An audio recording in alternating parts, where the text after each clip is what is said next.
Angel ministries അവതരിപ്പിക്കുന്നു ജീവമാർഗം. സർവലോകവും നേടിയാലും സമ്പത്ത് കുന്നുപോൽ കൂട്ടിയാലും ജുർമിക്കും ലോകത്തിൽ വാഴും. ജീവമാർഗം പ്രോഗ്രാമിലേക്ക് ഏവർക്കും സ്വാഗതം. ഇന്ന് നമ്മോട് ദൈവവചനത്തിൽ നിന്ന് സംസാരിക്കുന്നത് സുവിശേഷകൻ ഏബ്രഹാം മാത്യൂസ് വെഞ്ഞാറമൂട്. ഈ സന്ദേശം പ്രാർത്ഥനയോടുകൂടെ ശ്രവിച്ചാലും. 119 സങ്കീർത്തനം 47, 48 വാക്യങ്ങൾ. ഞാൻ നിന്റെ കൽപ്പനകളിൽ പ്രമോദിക്കുന്നു, അവ എനിക്ക് പ്രിയമായിരിക്കുന്നു. എനിക്ക് പ്രിയമായിരിക്കുന്ന കൽപ്പനകളിലേക്ക് ഞാൻ കൈകളെ ഉയർത്തുന്നു. സങ്കീർത്തനക്കാരൻ ഈ വാക്യത്തിലൂടെ പറയാൻ ആഗ്രഹിക്കുന്ന ഒരു കാര്യം, ദൈവം തന്നിരിക്കുന്ന കൽപ്പനകളിൽ താൻ സന്തോഷിക്കുന്നു അഥവാ പ്രമോദിക്കുന്നു. എന്തുകൊണ്ടാണ് പ്രമോദിക്കുന്നത് എന്നുള്ളത് അവിടെ എഴുതിയിട്ടുണ്ട്. അവ എനിക്ക് പ്രിയമായിരിക്കുന്നു. പ്രിയമായിരിക്കുന്ന ആ കൽപ്പനകളിൽ സന്തോഷിക്കും, പ്രമോദിക്കും. മാത്രമല്ല, ആ കൽപ്പനകളിലേക്ക് ഞാൻ കൈകളെ ഉയർത്തും.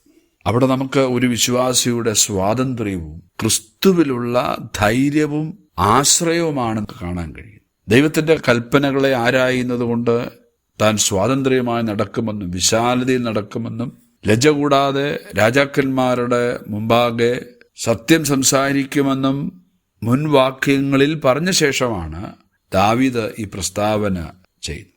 നമ്മുടെ കർത്താവിന് വേണ്ടി സംസാരിക്കുന്നവരുടെ ഹൃദയത്തിൽ മറ്റാർക്കും നൽകാൻ കഴിയാത്ത ഒരു സന്തോഷവും സമാധാനവും സ്വസ്ഥതയും ദൈവം നമുക്ക് തരും. വചനത്തെ സ്നേഹിക്കുന്നവർ അതനുസരിക്കും. അതനുസരിക്കുന്നവർക്ക് അവരുടെ ഹൃദയത്തിന്റെ ഉള്ളിൽ പ്രമോദം ലഭിക്കും. മത്തായി സുവിശേഷത്തിൽ നമ്മുടെ വാഴ്ത്തപ്പെട്ട കർത്താവ് പറഞ്ഞിട്ടുണ്ടല്ലോ, എൻ്റെ മുഖം ഏറ്റുകൊണ്ട് എന്നോട് പഠിപ്പീൻ, എന്നാൽ നിങ്ങളുടെ ആത്മാക്കൾക്ക് ആശ്വാസം കണ്ടെത്തും. താൻ എന്താണ് പറഞ്ഞത് എന്ന് അറിയുന്ന വചനത്തിൽ ഉറച്ചു നിന്ന് ധൈര്യത്തോടെ അത് പ്രസ്താവിക്കുകയും അതിനുവേണ്ടി ജീവിക്കുകയും ചെയ്യുന്ന ഒരു വിശുദ്ധന്റെ ഹൃദയത്തിന്റെ ഉറപ്പാണ് നമുക്ക് ഈ വാക്യത്തിൽ കാണാൻ പറ്റുന്നത്. നാം പഠിക്കുന്ന പ്രമാണങ്ങളിൽ, പഠിച്ച പ്രമാണങ്ങളിൽ, വായിക്കുന്ന വചനങ്ങളിൽ നാം തുടർച്ചയായി ശ്രദ്ധ പതിപ്പിക്കണം. അവയിൽ പ്രമോദം നാം കണ്ടെത്തണം.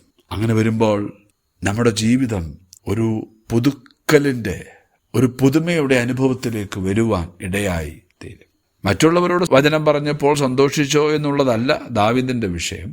താൻ വചനം ധ്യാനിക്കുമ്പോൾ ഞാൻ എവിടെ ചെന്നാലും ഞാനത് ഉയർത്തി ഞാൻ സംസാരിക്കും.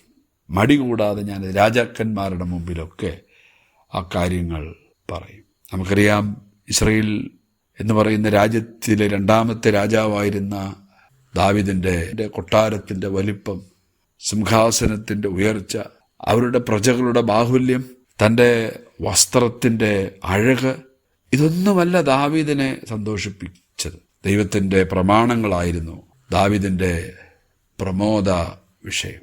നമ്മുടെ കർത്താവ് പറഞ്ഞു, എന്നെ സ്നേഹിക്കുന്നവൻ എൻ്റെ വചനം പ്രമാണിക്കും. ദൈവത്തെയും തൻ്റെ വചനത്തെയും സ്നേഹിച്ചതുകൊണ്ടാണ് ദാവീദിന് വിശാലതയിൽ നടക്കുവാനും ധൈര്യത്തോടെ സംസാരിപ്പാനും അവന് കഴിഞ്ഞത്. മാത്രമല്ല, താൻ അങ്ങനെ ധൈര്യത്തോടും സംസാരിക്കുകയും വചനത്തെ സ്നേഹിക്കുകയും ചെയ്തതുകൊണ്ട് ആ വചനത്തിൽ സന്തോഷിക്കാൻ തനിക്ക് കഴിഞ്ഞു. തനിക്കത് പ്രിയമായിരുന്നു. ഏറ്റവും ഒടുവിൽ വരെയും താൻ ആ വചനത്തെ സ്നേഹിച്ചു. ആ വചനത്തിൻ്റെ സന്തോഷത്തിൽ തനിക്ക് ഒരിക്കലും കുറവ് വന്നില്ല. തനിക്ക് അധൈര്യം നേരിട്ടില്ല. ദൈവത്തിൽ നിന്നുള്ള ആശ്രയത്തിൽ തന്നെ മാറ്റിക്കളയാൻ ഒന്നിനും കഴിഞ്ഞില്ല. ഒറ്റ കാര്യം മാത്രമേ ദാവീദിന് പറയാനുള്ളൂ. ദൈവം തന്ന കൽപ്പനകളിൽ താൻ സന്തോഷിച്ചു, താൻ ധൈര്യപ്പെട്ടു, അതെനിക്ക് പ്രിയമായിരുന്നു. അവയെ താൻ എവിടെയും ഉയർത്തി പ്രഘോഷിക്കുവാനുള്ള ബലം, ധൈര്യം കർത്താവ് അവന് കൊടുത്തു. നമ്മോടുള്ള ബന്ധത്തിലും ഈ വചനം നമുക്ക് എങ്ങനെയാണ്? നാം അത് കണ്ടെത്തി ഭക്ഷിക്കുന്നുവോ? നമുക്കത് പ്രിയമാണോ? നമുക്കത് തേനിലും തേങ്ങട്ടേക്കാൾ മാധുര്യമുണ്ടോ? നമ്മുടെ കാലിൻ്റെ ദീപവും പാതയ്ക്ക് പ്രകാശവുമാണോ? അങ്ങനെയാണെങ്കിൽ നമുക്കും സന്തോഷത്തിന് ഒരുപാട് വകയുണ്ട്. ഈ വചനത്താലാണ് ദൈവം നമുക്ക് നിത്യജീവനും സമൃദ്ധമായ ജീവനും തന്നിരിക്കുന്നത്. അതുകൊണ്ട് നമുക്ക് വീണ്ടും അതിൽ അടിയുറച്ച് ജീവിക്കാം. ഈ വചനങ്ങളാൽ ദൈവം നമ്മെ അനുഗ്രഹിക്കട്ടെ. ആമേൻ. ഈ സന്ദേശം ശ്രദ്ധിച്ച എല്ലാ പ്രിയപ്പെട്ടവർക്കും കർത്തൃനാമത്തിൽ നന്ദി. ബൈബിൾ കറസ്പോണ്ടൻസ് കോഴ്സിൽ ചേർന്ന് പഠിക്കുവാൻ ആഗ്രഹിക്കുന്നവർ മേൽവിലാസം അയച്ചു തന്നാലും പ്രാർത്ഥനാ വിഷയങ്ങളും അറിയിക്കുമല്ലോ.